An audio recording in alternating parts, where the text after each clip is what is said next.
In a surprising move last night, the SEC filed a last-minute petition trying fervently to convince Judge Torres to grant them permission to challenge her recent verdict in the ongoing Ripple SEC saga. In today's episode, we're going to delve into the key points raised in this submission, which glaringly spotlight the persistent duplicity of the SEC. We will also scrutinize the grounds the SEC has cited for initiating this appeal process at this stage. Several legal experts already deem the SEC's probability of triumphing in this appeal to be quite minimal. As we explore deeper, we'll attempt to decode the real intentions behind the SEC's adamant push for this appeal, based on the insightful details embedded in their recent briefing. This video promises to be an eye-opener, as we will also share diverse perspectives voiced by a cohort of legal pundits on Twitter in reaction to this development. Make sure to stick around for the entirety of this segment, as it promises to unveil several crucial aspects of this case. As always, welcome back to Moneyside, your go-to spot for everything XRP related. If you're new here, don't forget to hit the subscribe button and ring the bell for up-to-the-minute updates on all our XRP discussions. Enjoying my content? Show some love by hitting that thumbs up and share your views down in the comments. Now, without any further ado, let's dive straight into the legal rationale that the SEC claims to be the backbone of this somewhat premature appeal. It is imperative to note that generally, an appeal is pursued once the case has reached a conclusive endpoint. As it stands, this case is gearing up to enter the trial phase. In an orthodox scenario, the SEC would have bided their time until the conclusion of the trial to launch a formal appeal. However, what we are witnessing here is an accelerated appeal attempt, formally termed as an interlocutory appeal, signaling that the SEC firmly believes there's an urgent need to address this matter immediately. Let's unpack their supposed compelling reasons for this expedited appeal process. In their recent brief presented to Judge Torres, the SEC strongly argues that their plea for an appeal stems from the perceived overbroad nature of Judge Torres's ruling. They contend that this sweeping judgment is fostering uncertainty and perplexing the market participants substantially. We will soon scrutinize if there is any merit to this claim. But before we delve into that, I want to focus on an important analysis made by Bill Morgan, which seems vital to understand at this juncture.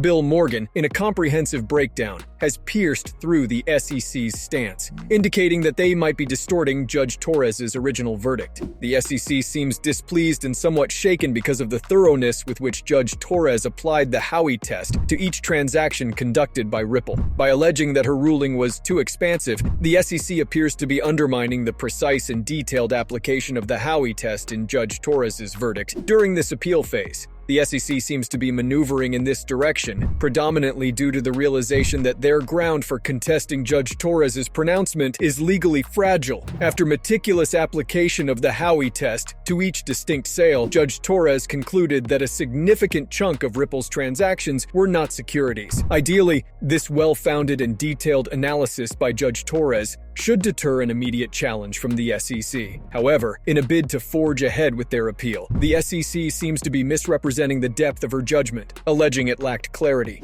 Bill Morgan seems to have pinpointed the crux of the issue here. He suggests that the SEC's struggles with formulating a solid ground for their appeal might be due to their misconstrual of the court's legal analysis. As he aptly added, it seems the SEC is keen on pursuing an appeal based on a misrepresented version of the court's judicial findings. In their latest course of action, the SEC seems to be grappling with substantial challenges. The fact that they are resorting to manipulating the narrative around Judge Torres's ruling probably indicates that their stance in this case isn't legally sound. It seems paramount to kickstart our discussion from this angle, as the SEC is presently pushing for an appeal under exceptional circumstances. Acknowledging the gravity of the predicament they are in, they are desperately trying to greenlight this appeal. However, as Bill Morgan pointed out, twisting facts is unnecessary if one is genuinely rooted in the truth. It appears the SEC is tampering with the actuality of the matter, perhaps because they find themselves in violation of the law.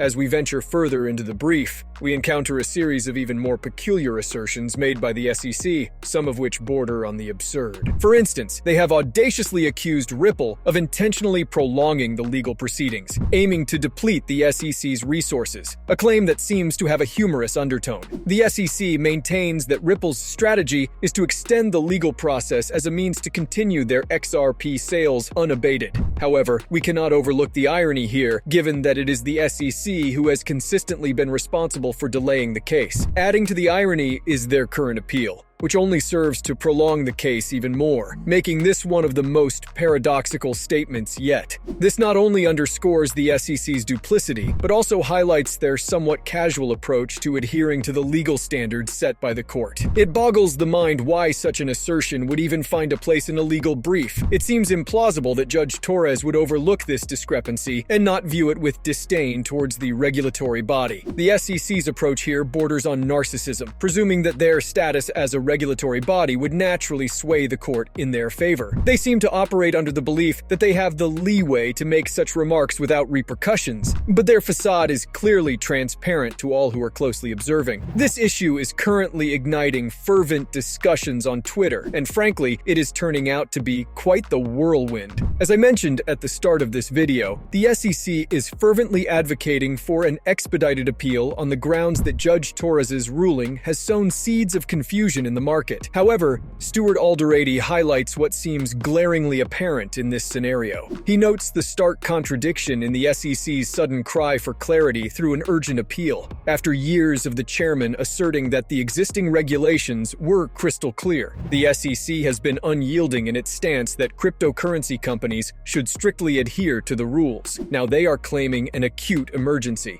emphasizing an appeal to resolve the unforeseen legal ambiguities surrounding cryptocurrencies, a stance that comes off as rather farcical yet significant. It appears that the SEC is offering a series of rationale for their hurried action, which, upon close scrutiny, don't seem to align well. This brings us to the second critical point I wish to highlight: the seeming inconsistency in the SEC's narrative, which is further evidence that they should not be granted the leeway to pursue this appeal. It is glaringly apparent that the SEC has overstepped its bounds in numerous aspects, particularly concerning their market communications up until this point. In their desperate bid for an appeal, it seems they are contorting Judge Torres's statements. This raises the burning question: what is actually driving the SEC to press for this appeal so vehemently? In light of this, Prosper has brought a significant point to the fore. Though it seems almost tucked away like a mere footnote, it arguably encapsulates the SEC's current strategy perfectly. The SEC hints that an appeal might potentially enhance their leverage in potential settlement discussions. This gives rise to a belief that they might have already accomplished what they set out to do with this appeal. As it stands, the SEC finds itself in a weakened position in terms of bargaining power with Ripple, as settlement discussions loom on the horizon. Ripple has managed to secure favorable rulings on most of the pivotal points in the lawsuit against the SEC. Currently, it seems the SEC is resorting to litigation tactics in a frantic bid to maintain some semblance of control over Ripple, utilizing the pending lawsuit as a bargaining chip. The SEC finds itself in a precarious position at present, with virtually no leverage in the ongoing settlement discussions with Ripple, primarily because Judge Torres has favored Ripple on most major points in this case. Now, they are desperately seeking a foothold to regain some sort of sway in the negotiations.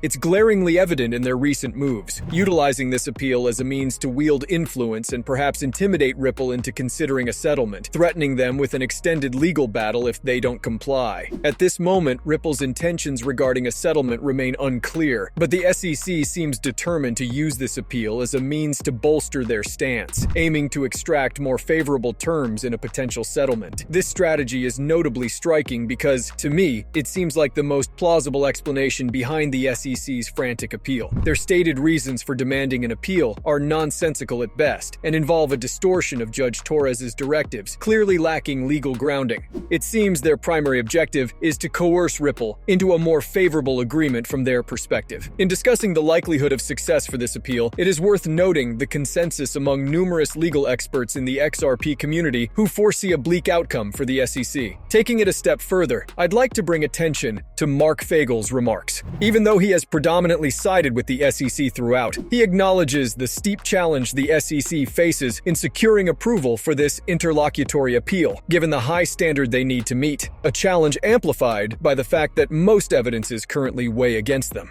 His reluctance to back the SEC's appeal move signals a grim outlook for the agency, highlighting their dwindling evidence base and mounting pressure to coerce Ripple into settling. If we can discern the SEC's underlying motives here, it stands to reason that Judge Torres, with her keen insight, will undoubtedly see through the SEC's strategies as well. I am quite convinced that she will disapprove of the SEC's appeal, possibly using this instance to elucidate why this case is distinct from other cryptocurrency-related lawsuits. The SEC's primary argument argument here relies on previous court rulings that have deemed certain cryptocurrencies as securities under specific circumstances. They bring up cases like the Library and Terra Luna as references. However, it is highly likely that Judge Torres will dismiss the appeal, emphasizing the unique attributes that set XRP apart from cases like Terra Luna. Currently, this issue is one of the prime sources of market ambiguity. Looking ahead, if the SEC fails to secure a win on this front and the case proceeds to trial, their prospects look increasingly bleak. Considering the time frame for the trial, which could extend for another 1.5 to 2 years,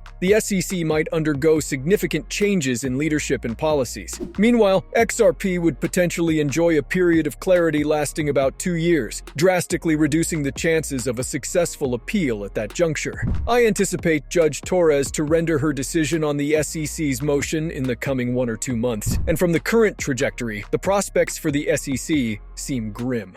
This move appears to be a desperate attempt by the SEC to force a settlement, a strategy that seems likely to falter. The SEC seems to have backed themselves into a corner, devoid of any substantial leverage. Once again, it's somewhat amusing, yet disheartening, to witness the SEC adopting a hypocritical stance, deviating markedly from principles of integrity and transparency. Please remember, I am not a licensed financial advisor. The content presented in these videos is purely for entertainment purposes. I always encourage viewers to conduct their own research and consult with professionals before making any financial decisions. Thanks so much for tuning in. If you enjoyed the video, please give it a thumbs up and don't forget to hit the subscribe button. Also, make sure you turn on the notifications to be the first to know when I release new content. I'm excited to catch up with you in the upcoming video. Take care.